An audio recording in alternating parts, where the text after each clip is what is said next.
Your dreams are bigger, bolder, and more badass than the life you're living now, but something just keeps getting in the way. Join certified coach and former therapist Diane Wingert for the Driven Woman podcast. She'll show you how to get rid of whatever is holding you back so you can stop spinning your wheels and up-level your life. Get ready to hop in and buckle up.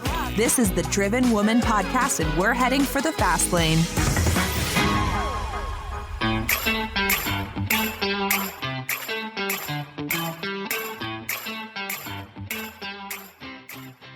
Hey there, Driven Woman, and welcome back. This is a solo episode. If you are new to the Driven Woman podcast, what that means is it's just me. No guest, no client success story, just pure DW. You know, I had already started the podcast before I realized that Driven Woman and Diane Wingert were the same initials. How awesome is that? Well, today our topic is negative self-talk.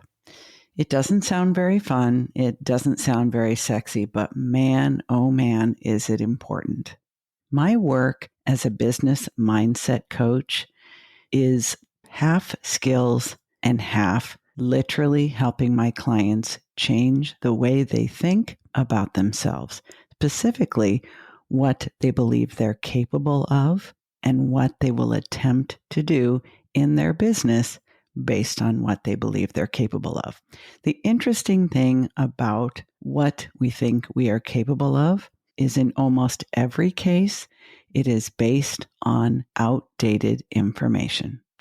If you were going to write an article or interview someone important or even show up and participate at a meeting, you would never in a million years show up with outdated information. Would you? I know I wouldn't. And yet, we rely on outdated information in the way we talk to ourselves and talk about ourselves every single day, all day long.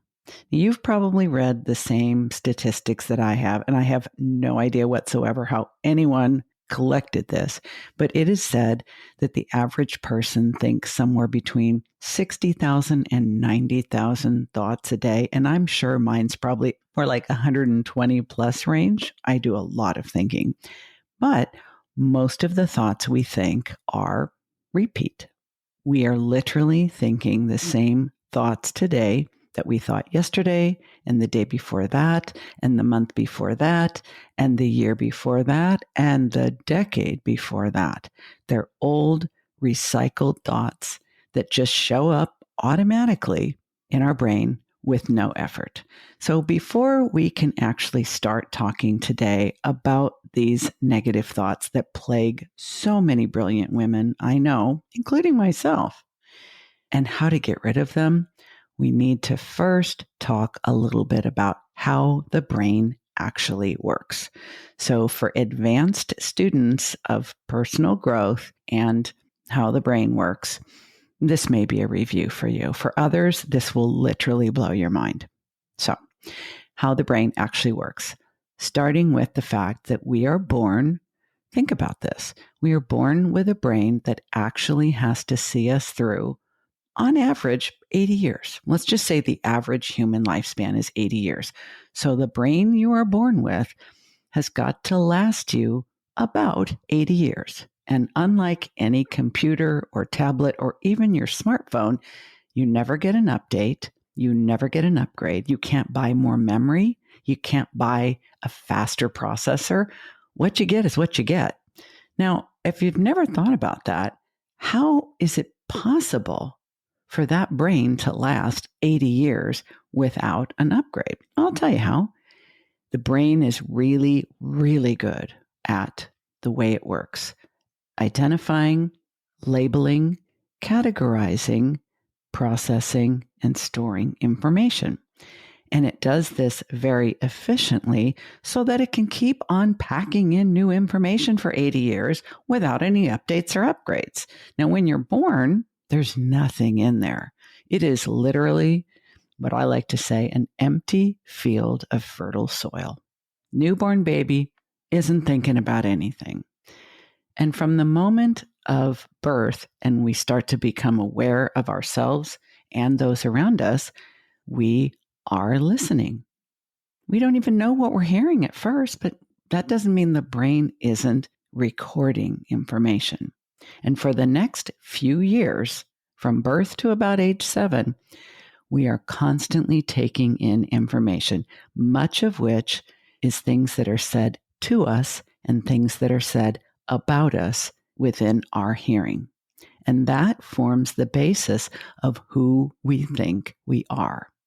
Now, the fascinating thing about this is even with the most loving, intelligent, well-meaning parents, mistakes are going to be made. Errors are going to be made about who the child is. Maybe they'll say, you're the pretty one, or you're the smart one, or you're the athletic one, or you're the shy one, or you're the funny one. But you will start hearing things said to you and about you by the adults in your life from a very early age. And that fertile soil is just going to take those thought seeds right in, and they're going to become part of your self-concept. So you literally are born not knowing who you are, and you are told who you are by some well-meaning, some not so well-meaning people in your life. And as all humans are fallible, and most of them are operating on thoughts about who they are that were given to them by their parents, and so on, all the way back to the cave days, it's really kind of scary when you think about the fact that nobody actually knows who they are. They know who they were told they were. And once those seeds have been planted in your little baby brain and your little toddler and preschooler and on up to school age brain, you just think, okay, if somebody said I'm stupid, then I must be stupid. And if more than one person said it, like a parent and a teacher, you will not even question it. Smart kids will start to notice from a very early age when they're different from the other kids around them. Taller, shorter, fatter, skinnier, faster in the way they think, slower in the way they think, different in the way they process. Some kids are more popular, some kids are more reserved, and all of those things start to get planted as well. Well, that's the concept of the empty field. Then there's neural pathways. Neural pathways are actual physical structures in your brain that you start creating automatically from a very early age. They're like shortcuts. And every brain makes these shortcuts, aka neural pathways, because we keep taking in new information and we keep processing existing information for 80 years, again, without ever getting an update or an upgrade. So these neural pathways are shortcuts. You can think of it as like default settings or autopilot settings. So once you've thought a number of times, I'm dumb, I'm slow, I'm lazy, I'm whatever, starting to understand the self-talk, backstory, all of that just goes on autopilot. And whenever you're put in a situation that is similar to one where you had those thoughts, like the classroom or the home or the playground at school, those thoughts are going to fire up automatically with no effort on your part. And after a few hundred or a few thousand times of thinking those same thoughts, you will not question them if you ever did to begin with. And this forms the basis of negative self-talk, meaning we learned to think negative thoughts about ourselves at an age when we didn't question anything that was being said to us. Then the brain takes over and does what the brain does best, saving space, creating shortcuts, and those thoughts just keep showing up. The brain will always take the path of least effort because it is a greedy little calorie hog. Your brain only weighs about 3 pounds, and yet it consumes about 25% of the calories that your entire being needs to operate on a daily basis. So it is efficient in that it has a lot to process and store in a very small space, but it really works hard. when it consumes that many calories. So your brain will always choose the path of least effort. It is easier for the brain for you to keep on thinking whatever you've been thinking, however wrong, however painful, however inaccurate it may be. Your brain will keep on thinking it because it will always follow the path of least effort. Sometimes when I've had a particularly strenuous coaching call with one of my clients, and I don't want to give you the wrong impression, they're not all strenuous. Some of them are freaking hilarious, and we laugh our asses off while doing the work. But sometimes our brain puts up a little bit more of a fight. We want to change the way we think. We are committed to changing the way we think. But the brain is a lazy mofo. It will always choose the path of least effort, and it will always want you to keep on thinking whatever you're thinking, no matter how miserable those thoughts might make you. Nothing's wrong. You're not self-sabotaging. You don't hate yourself. It's just the brain doing what the brain does. One other thing I want to mention about how the brain works. A lot of people think there's a difference between thoughts and beliefs. I do not. I think thoughts are just what the brain does. If we are conscious, we are having thoughts. We even have thoughts when we're asleep. Those are called dreams. The human brain is always thinking. If you are a person with a busy brain, like me, it feels like you're thinking too much all the time. And that can cause anxiety and self-doubt and second guessing and all kinds of other fuckery that really slows your roll and makes life so much more difficult than it needs to be. But the average brain is always thinking, even when we are asleep, and will continue thinking until we die. As far as we know, that's the end of it. I don't know if there's thinking after death. If you happen to know about that, you definitely want to DM me on Instagram because I would love to talk about that. That'd be so fascinating. But there's no difference really between thoughts and beliefs. Beliefs are only thoughts that have an emotional charge attached to them and that we feel particularly attached to. You can also think of beliefs as thoughts that we have a lot more practice with or a lot more experience with. But the bottom line is a thought is a thought is a thought. And a belief is just a thought that we're attached to, that we've got some of our identity wrapped up in, and that generates a lot of emotion when it's challenged. And you can easily see in issues like religion and politics and things going on in the world around us, how beliefs can be very emotional for people. Now, most of us are thinking more negative than positive about ourselves. And this is one other little fact about how the brain works that you really need to know so that you can get off your own case and stop hating on yourself for your negative self-talk. Because talk about adding insult to injury. You are already under the influence of negative self-talk, and now you're talking shit to yourself about the fact that you're talking shit to yourself. Everybody does it. Everybody. I'm sure Tony Robbins even does it. If he happens to be listening, that would be kind of cool. And he can debate that with me if he wants. But it is normal for us to pay more attention to negative thoughts than to positive ones. It's kind of shitty, but at the same time, it completely makes sense. And let me explain. Back in the day, when we were roaming the earth and living in caves and learning how to make tools and, fight woolly mammoths and so forth, the brain is wired with a bias towards the negative. And this is for self-preservation. There's a reason we're still here in spite of all the mistakes we make as humans, in spite of all the ways we're destroying the planet and each other. The negativity bias means that every single human actually pays more attention to what's wrong than what's right. And it's not just you. It's not just people that have mental health problems. Every human does this. We pay more attention when we walk in a room, for example. You might walk into a room. You might walk into a museum and see beautiful works of art.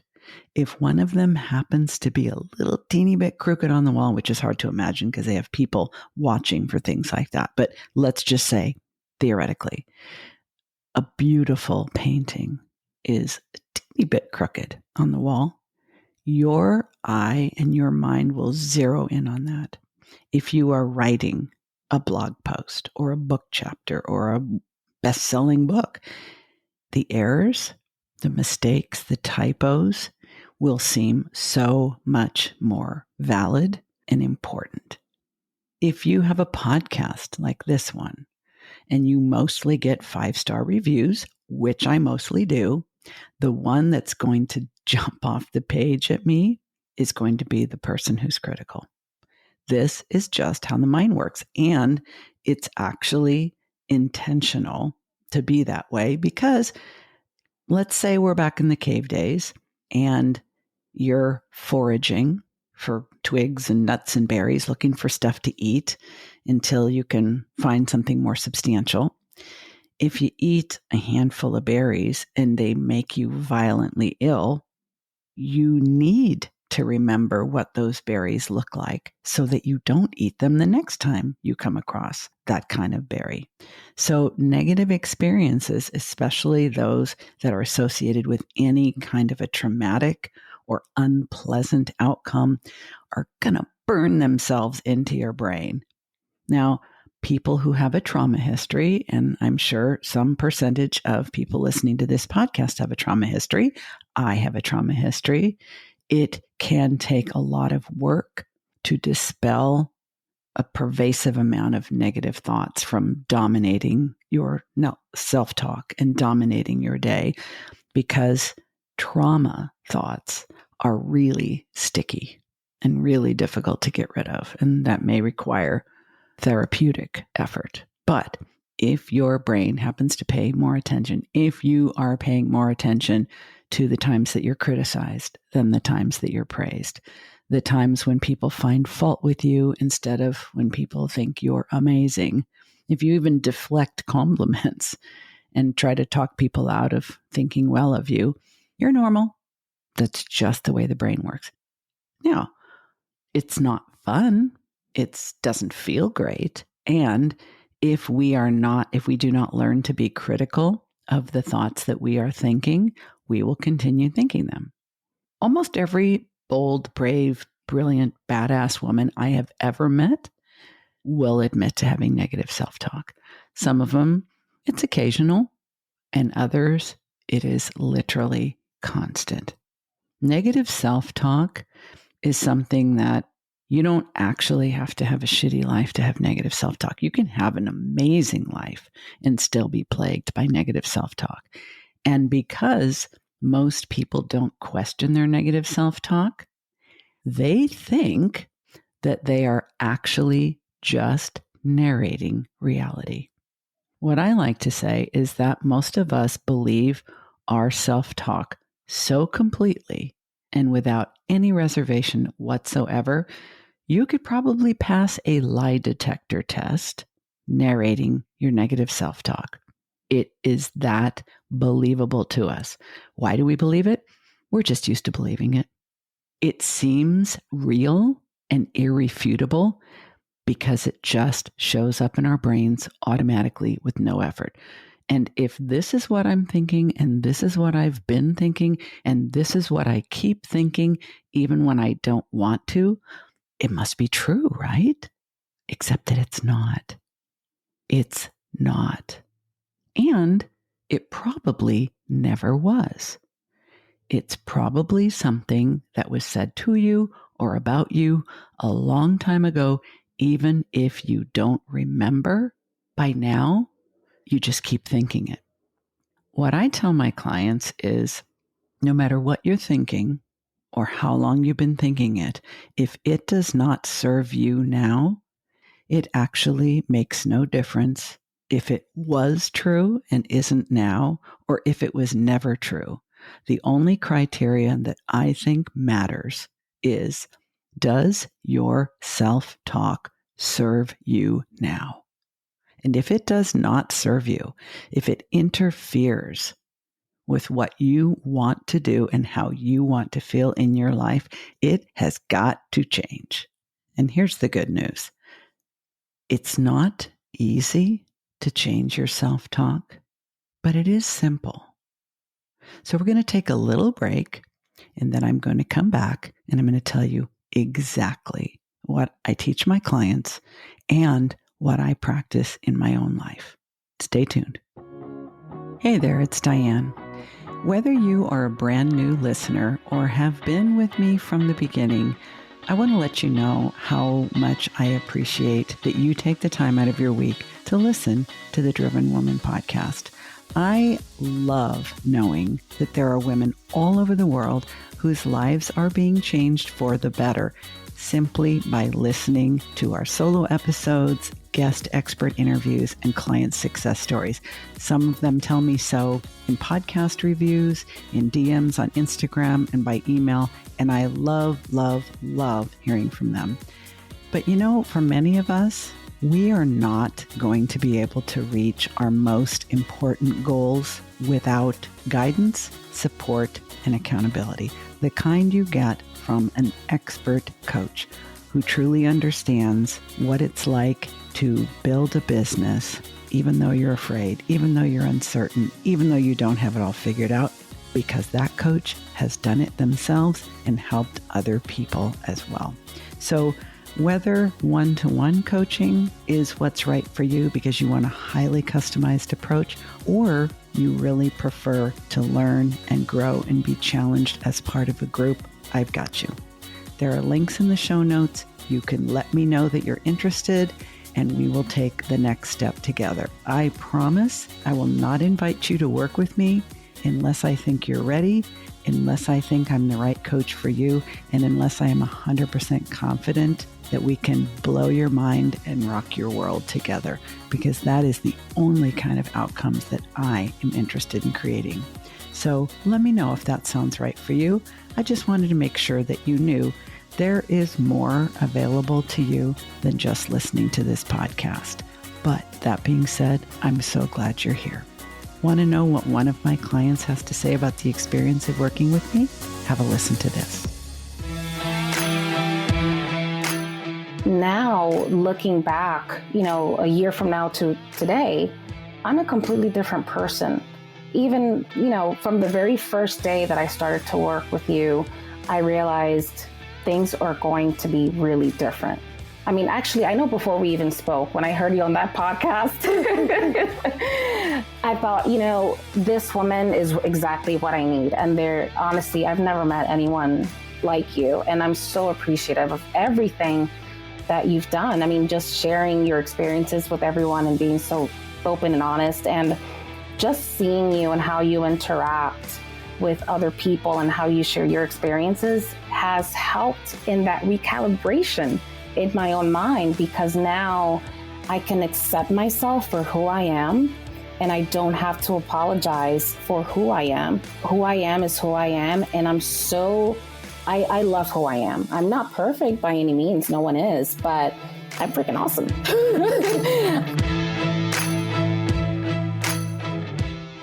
Okay, Driven Woman, so thanks for sticking with me. We have been talking all about how the brain works and why you really shouldn't give yourself a hard time for having negative self-talk.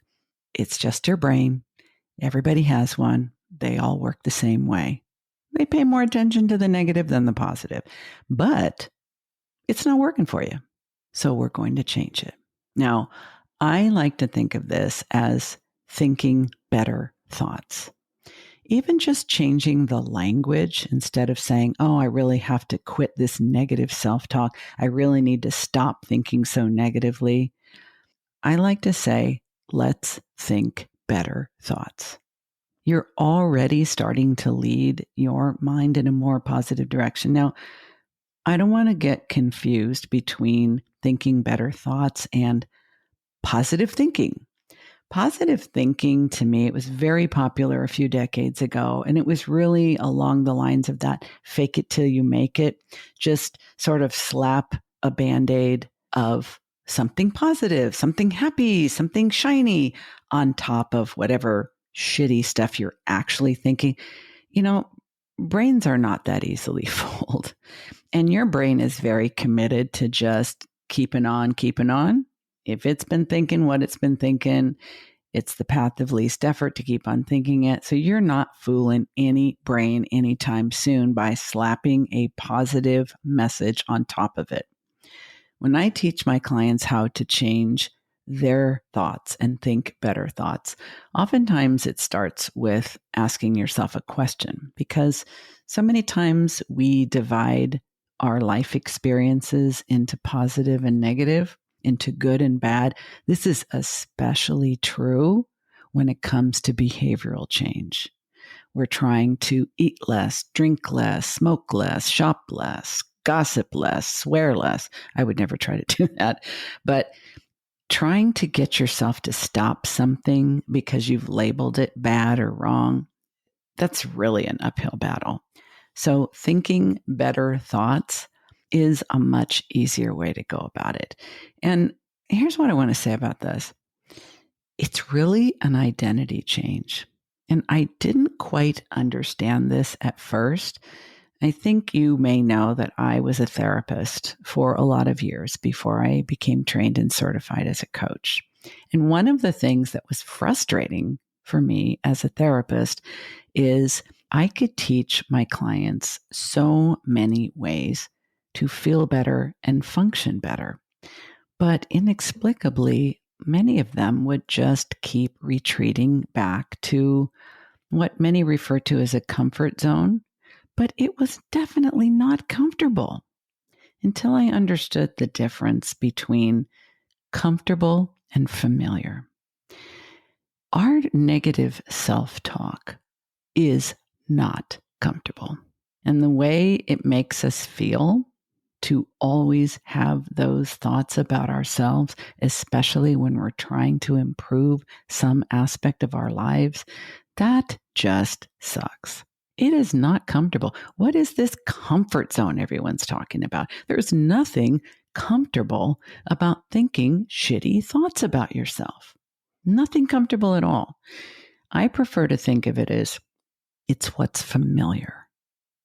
Familiar means we're used to it. And what we're used to, we will tolerate. So instead of thinking about our comfort zone, let's think instead, I'm tolerating this because it's familiar. I am tolerating this because I'm used to it. That also helps remove a little bit of the shame and the self-blame. Because a lot of people, when they first start learning about negative self-talk and they realize that there's actually something they can do about it, when they don't choose to do something about it, or they don't do something about it enough, or it's not working quickly enough, or they're not doing it consistently enough, they will blame themselves for saying, I must not care about myself enough. I don't value myself enough to do the work. Hey, you know what? Changing your mind to change your brain to change your mind is work. Your brain is a lazy mofo. It always reverts to the path of least effort. So make no mistake, it is work to change the way you think. Now, that's not to scare you off, but to set realistic expectations. Because if we think it's going to be easy and automatic and it isn't, we will blame ourselves for that too. And I do not want to be a party to that. So understand it is simple, but not easy. And it requires a couple of things that you do on a regular basis. One, understand that thinking better thoughts is actually an identity change. You need to become the person who thinks better thoughts about themselves. Wrap your mind around that just a little. You need to become a person who thinks better thoughts about themselves. And if you are a person who has an imagination, like I happen to be one, you might even want to create an avatar of your future self. I had a client that I worked with when I was still living in LA who we literally created like an action figure of her future self that she began to move toward intentionally in her mind. And she intentionally evolved her identity to become that action figure. She was an overthinker. She wasn't taking action because she was a perfectionist and she didn't want to make any mistakes. So she overthought things to the point that the opportunity had long since come and gone. And that caused a lot of regret, obviously. So she became the person who could act more quickly by evolving her identity and thinking better thoughts. So the 3 things that you are going to want to practice are, number 1, permission. No one can give you permission to think better thoughts about yourself, not even me. I will encourage you, hopefully motivate you, and maybe inspire you a little bit, but you must give yourself permission to think more highly of yourself. No one else can, and no one else will. And even if someone else did, if you didn't agree and give yourself permission, it wouldn't make any difference. Trust me on this one. You need to give yourself permission and believe that you deserve to think better thoughts about yourself. That's number 1. 2, practice. Practice, practice, practice. Hey, whether you are trying to learn how to play a musical instrument, learn another language, or learn how to evolve your negative self-talk by thinking better thoughts about yourself, you need practice. I will link in the show notes to an app that I recommend to clients all the time. There's a free version and a paid version. The free version is enough. I know that I have mentioned this on a previous episode, but the app is called Think Up, and you literally record positive thoughts in your own voice and listen to them so that they are passively influencing you to hear your own voice thinking better thoughts. And I have my clients do this twice a day. So I will link to the free version of the app. You should definitely give that a try. So number 1 is permission. Number 2 is practice. And number 3 is patience. Listen, I am not a patient person. I'm probably one of the most impatient people I know. But the truth is, it takes time. Be patient with yourself. You have been thinking what you've been thinking for 30, 40, 50 years? That's not going to change overnight. But if you give yourself permission and you practice for 10 minutes twice a day. And then as you go through your day, you will begin to notice when you are reverting to your negative self-talk. You can do a pattern interrupt and insert a better thought right there on the spot. You actually will begin to evolve your self-talk much more quickly than you think. But when you are under times of stress, don't be surprised if you regress a little bit and default back to some negative self-talk. That's normal. Doesn't mean you've gone all the way back to square one. It's just a little bit of a setback. You get right back on the thinking better thoughts, and you will continue to move forward. I have worked with many people who had some really malignant self-talk, and with permission, practice, and patience, they no longer think of themselves in a negative way. And I have done this work myself, so I absolutely know it works. You deserve to think better of yourself, even if you have no practice doing so, because there's no downside, my friend. No downside whatsoever. You will feel happier, you will live better, and you've got absolutely nothing to lose. So I really encourage you to give it a try and check out the Think Up app. It's free. What the heck? That's all for now, Driven Woman. I really want you to give yourself the gift of thinking better thoughts, because anything is possible when you believe in yourself. All right. I'll see you next week. You've been listening to the Driven Woman podcast with Diane Wingert. Want more straight talk and strategy each week that will take you from spinning to winning? Don't forget to hit subscribe in your podcast player so you won't miss a single episode. Then head on over to the Driven Woman free and private Facebook group community. See you there.